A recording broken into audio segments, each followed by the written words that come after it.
আসসালামু আলাইকুম সবাইকে। আশা করি সবাই বেশ ভালো আছেন। নেইমার জুনিয়রের রাত, নেইমার জুনিয়রের খেলা এবং সেই ম্যাচগুলোতে কতটা উত্তেজনা থাকে আমরা সবাই জানি। এবং সান্তোসে আসার পর থেকে নেইমার জুনিয়র চূড়ান্ত লেভেলের আসলে ফিটনেস দেখাচ্ছে এবং তার পারফরমেন্স দেখাচ্ছে। এবং এই রাতটাতেও নেইমার জুনিয়র তার ঝলক দেখাইলো। তবে একটু আফসোস বা একটু মনে হয় শঙ্কা নেইমার ভক্তদের তৈরি হয়েছে। যেভাবে নেইমার জুনিয়র মাঠ থেকে বের হইছে আসলে কি শঙ্কার কিনা একটু এই বিষয়টা একটু ক্লারিফাই করে দেখেন।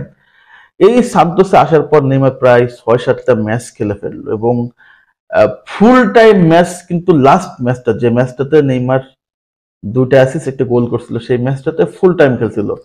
তবে আজকের ম্যাচটাতে নেইমার ৭০ মিনিট পর্যন্ত খেলছে। তবে এই যে নেইমার যেভাবে আসলে উঠে গেল এটা আসলে ডিসকমফোর্টের কারণ হচ্ছে এই যে টানা এই ম্যাচগুলো খেলতেছে। তার কাছে ফিটনেসের সমস্যা না, বাট তারপরেও সে আসলে রিস্ক নিতে চায় নাই। সে ভাবছে যে যেহেতু একটু মনে করেন ডিসকমফোর্ট ফিল করতেছে, মাঝে মাঝে আমাদের শরীরে ব্যথা হয় না, ব্যথা বেদনা তো হয়। সো সে যখন একটু ডিসকমফোর্ট ফিল করছে তারপর থেকে কিন্তু সে চিন্তা করছে না আমার উঠে যাওয়া উচিত, বিকজ সেমিফাইনাল ম্যাচ ২টা গোল আমরা লিড নিয়ে ফেলছি, সো রিস্ক নেওয়ার দরকার নেই, সামনে বড় ম্যাচ খেলতে হবে। এবং ওভারঅল মিলে নিজেকে সেভ করার জন্য সে জাস্ট উঠে গেছে, এখানে ইনজুরির বা কোনো প্রবলেম আমি দেখি না। সো ফাইনালি নেইমার জুনিয়র ফিটই আছে, এটা নর্মাল একটা ব্যাপার। উঠে গেছে, এটা ভালো হয়েছে, তার জন্য রেস্ট পাচ্ছে এবং সে নেক্সট গেমের জন্য প্রিপারেশন নিচ্ছে। এখন আসে নেইমারের ম্যাচে, সান্তোসের ম্যাচ। সান্তোসের ম্যাচ নেইমার জুনিয়র শুরু থেকেই কিন্তু আসলে একটা গোল পেয়ে যায়, সেটা নেইমার জুনিয়রই আক্রমণে যায় এবং ডিবক্সের ঠিক একটু সাইড থেকে তাকে ফাউল করা হয় এবং রেফারি ডিরেক্ট সেখান থেকে একটা ফাউল কল করে এবং সেখান থেকে ফ্রি কিক। এবং নেইমার জুনিয়র সে লাস্ট ম্যাচের যে আইকনিক একটা কর্নার থেকে গোল করছিল এবং সেম টু সেম যখন নেইমারকে ফাউল করলো মনে হচ্ছিল, আমি চিন্তা করতেছিলাম যে ডিবক্সের ভিতরে হতো ভালো হতো, গোল দেখতে পারতাম নেইমারের। বাট যখন ফ্রি কিকটা নিল নেইমার তখন আবার বার্সেলোনার খেলার কথা মনে পড়তেছিল। নেইমার তো বার্সেলোনাতে এইভাবে অনেক ফ্রি কিকে গোল দিছে, ব্রাজিল টিমও তো দিছে, তো গোল তো হইতে পারে। তো ঠিক বলতে বলতে ভাই টাইম নিছি কিন্তু গোল হয়ে গেছে, দুর্দান্ত একটা গোল ফ্রি কিকে। কারোর গায়ে টাচ লাগে না, রেফারি বাঁশি বাজাইছে, নেইমার শট করছে, গোলকিপার চেঁচে দেখছে, কোনো সুযোগ নাই। সো নেইমার এই যে শুরু থেকে এটা গোল দিয়ে সান্তোসকে যে কনফিডেন্টটা বুস্ট আপ করলো, এরপর থেকে সান্তোস আরামে খেলছে, রিল্যাক্সে খেলছে। এবং দ্বিতীয় যে গোলটা সেটাও কিন্তু নেইমারেরই আসলে অবদান, তার কর্নার থেকে কিন্তু গোলের সুযোগ তৈরি হয়েছে এবং সেখান থেকেই গোল। তো এই যে নেইমারের মাঠে নামা, খেলতে নামা, গোল করা, অ্যাসিস্টের, গোলের সুযোগ তৈরি করা, এটাই তো নেইমারের কাছ থেকে আমরা চাই।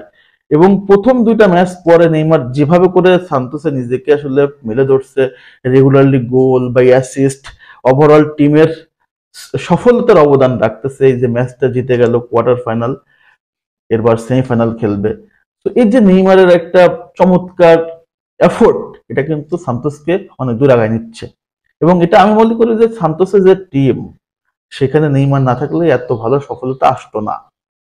আর একটা ব্যাপার, নেইমার ডিসকমফোর্টের অনেকগুলো জোন আছে, বিকজ মাঠের ফ্যাসিলিটিস সুন্দর না।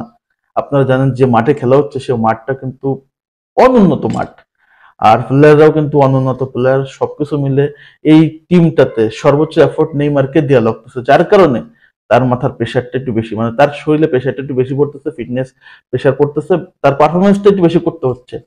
এবং সামনে যেহেতু ব্রাজিল এবং ব্রাজিলের আর্জেন্টিনা কলম্বিয়ার ম্যাচ, এই ম্যাচ নিয়ে আহ, নেইমার জুনিয়র অবশ্য পরিকল্পনা করবে, দেখা যাক কি হয়। কলম্বিয়া আর্জেন্টিনার সাথে নেইমার তো অবশ্যই ফিটে মাঠে নামবে, সমস্যা হবে না, সেখানে আরো অনেক পারফর্মার আছে। তবে এই যে রাতগুলো নিয়ে যাচ্ছে এটা হচ্ছে নেইমারের আসলে মানে পুনর্বাসন বলেন, পুরো প্রস্তুতি বলেন, যত ম্যাচ খেলবে ততই কিন্তু নিজেকে ফিটনেস ফিরে পাবে। সে কিন্তু শুরুতে বলছিল আমাকে ফিটনেসে ফুল ফিটতে অন্তত ৭ থেকে ৮টা ম্যাচ খেলতে হবে।